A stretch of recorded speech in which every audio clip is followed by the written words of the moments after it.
हाय दोस्तों, नमस्कार। मैं हूं नीरज राय और आपका स्वागत है फार्मा हर्ट्स में। दोस्तों, आज के वीडियो में हम बात करेंगे बैक पेन और इसके ट्रीटमेंट के बारे में।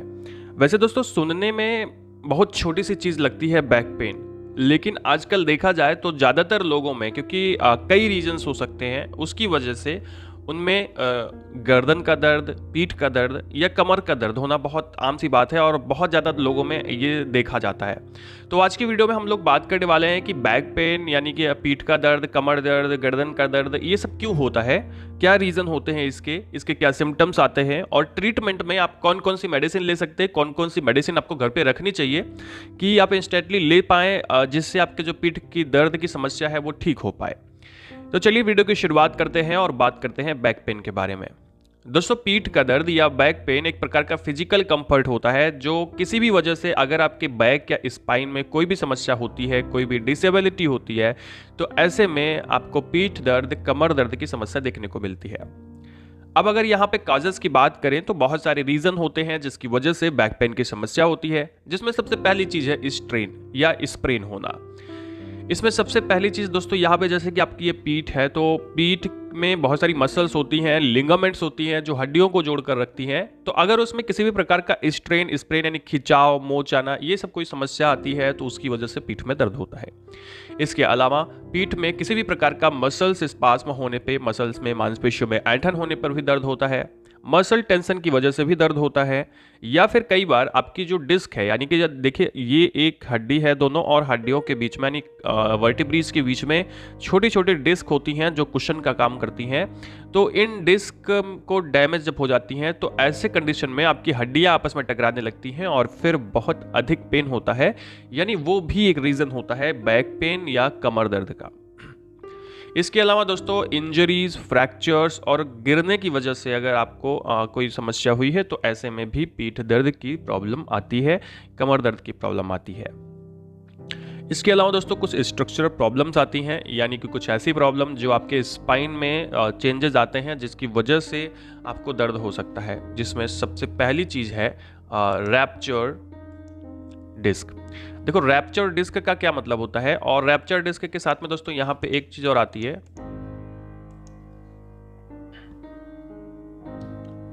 वो होती है ब्लगिंग डिस्क। ब्लगिंग डिस्क या रैप्चर डिस्क जो होती है, ये दोनों लगभग लगभग सेम होती है। और इसमें होता क्या है कि जो यहाँ पे डिस्क होती है, मैंने आपको बताया कि ये हड्डियों के बीच में डिस्क होती है, वो किसी भी रीजन की वजह से पतली हो जाती है। जैसे एज भी हो सकता है, या कोई चोट हो सकती है, या बहुत ज़्यादा बहुत एक्सेसिव एक्सरसाइज कर चुके हैं, बहुत ज़्यादा भार उठा चुके हैं, तो ऐसे में आपकी जो डिस्क होती है वो रैप्चर्ड हो जाती है, वो वहाँ पे पतली हो जाती है और उसकी वजह से भी दर्द होता है। तो ये एक रीज़न हो सकता है। इसके अलावा दोस्तों, साइटिका की समस्या आती है, तो साइटिका की वजह से भी दर्द हो सकता है कमर में खास करके, और कमर का दर्द पैरों में जा सकता है। साइटिका की समस्या क्या होती है, जैसे मान लीजिए कि आपके हड्डियों के पास में से न्यूरॉन जाती है, नर्व्स जाती है, और हड्डियां कभी कभी बढ़ जाती हैं और अपनी जगह से बढ़ जाती हैं। तो ऐसे में क्या है कि वो न्यूरॉन्स को, नर्व्स को डैमेज करती हैं, उस पर दबाव डालती हैं एक्स्ट्रा, तो उसकी वजह से भी पेन होता है। तो ये पेन बहुत खतरनाक होता है और बहुत दर्दनाक होता है, ठीक है।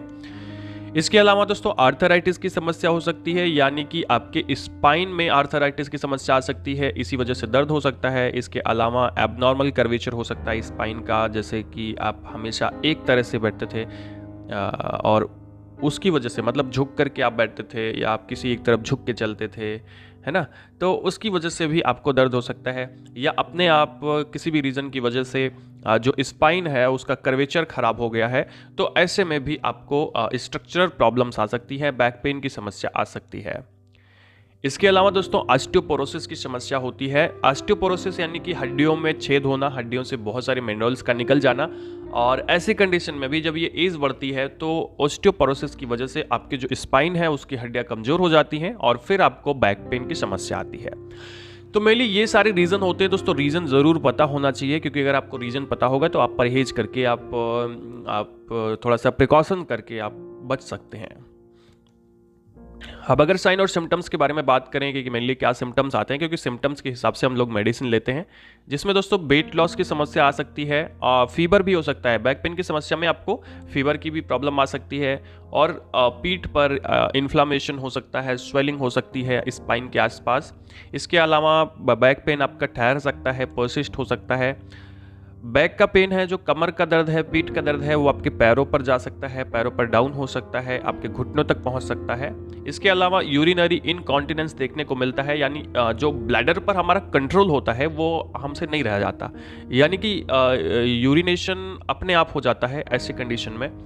इसके अलावा हमारा जो यूरिनेटिंग की प्रॉब्लम होती है, जैसे कि पेशाब करने में दिक्कत आती है, यूरिनेशन में दिक्कत आती है। इसके अलावा फीकल इनकॉन्टिनेंस होता है, यानी कि हमारा जो बाउल मूवमेंट में कंट्रोल है फीकल को रोकने का, यानी मल को रोकने का, वो भी नहीं हो पाता है। ये सारी कंडीशन जो है जब बहुत ज़्यादा सीवियर कंडीशन होती है तब ज़्यादातर देखने को मिलती है। इसके अलावा जेनेटल्स के आसपास, जनन अंगों के आसपास नमनेस रहती है, सुनपन रहता है। एनएस के अराउंड भी नमनेस रहती है, बटक्स के पास में भी नमनेस यानी सुनपन रहता है। ऐसा लगता है जब ये सब ज़्यादातर तब होता है जब साइटिका की समस्या होती है, तो उस टाइम पे आपको ज़्यादा दिक्कत आती है। तो दोस्तों ये कुछ सिम्टम्स दिखाई पड़ते हैं। अभी हम बात करें कि ट्रीटमेंट में कौन कौन सी मेडिसिन अपने पास आपको रखनी चाहिए, कौन कौन सी मेडिसिन हम रख सकते हैं घर पे, और कौन कौन सी मेडिसिन पेशेंट को दी जाती है। तो दोस्तों ऐसे में हम कुछ NSAIDs रखते हैं, जिसमें जो दर्द के लिए मेनली यूज़ होती है, इन्फ्लामेशन के लिए यूज़ होती है। इसमें दोस्तों है वोबेरान 50 mg। वोबेरान के अंदर में डाइक्लोफेनेक होता है। डाइक्लोफेनेक जो है वो दर्द के लिए यूज़ होता है। अगर ये मेडिसिन आपने रखा है तो आप इसे, बहुत ज़्यादा सीवियर दर्द हो रहा है तो 3 बार, नहीं तो आप इसे दिन में 2 बार ले सकते हैं।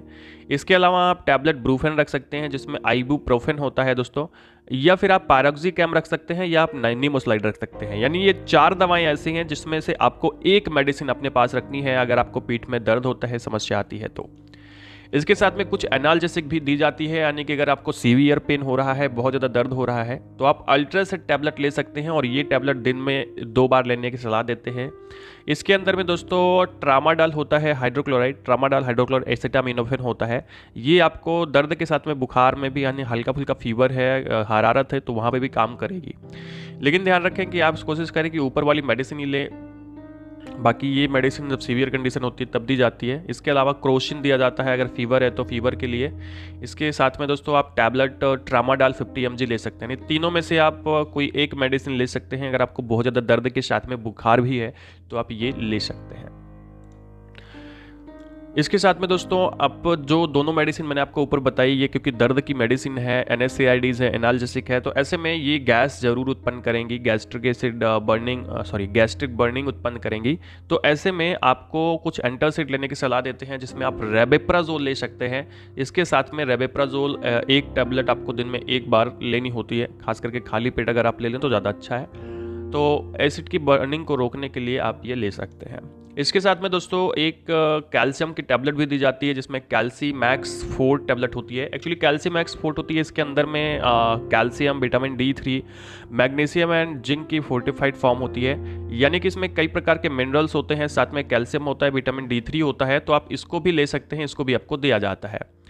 इसके साथ में दोस्तों अगर मसल्स स्पास्म बहुत ज़्यादा हो रहा है, मसल्स स्प्रेम हो रहा है, अगर आपके पीठ में दर्द हो रहा है इसकी वजह से, तो ऐसे में एक टैबलेट आती है सिरडालुड। एक टैबलेट आपको लेनी होती है दिन में 3 बार, यानी सुबह, दोपहर, शाम आपको लेने की सलाह देते हैं। ये एक प्रकार की मसल्स रिलैक्सेंट होती है।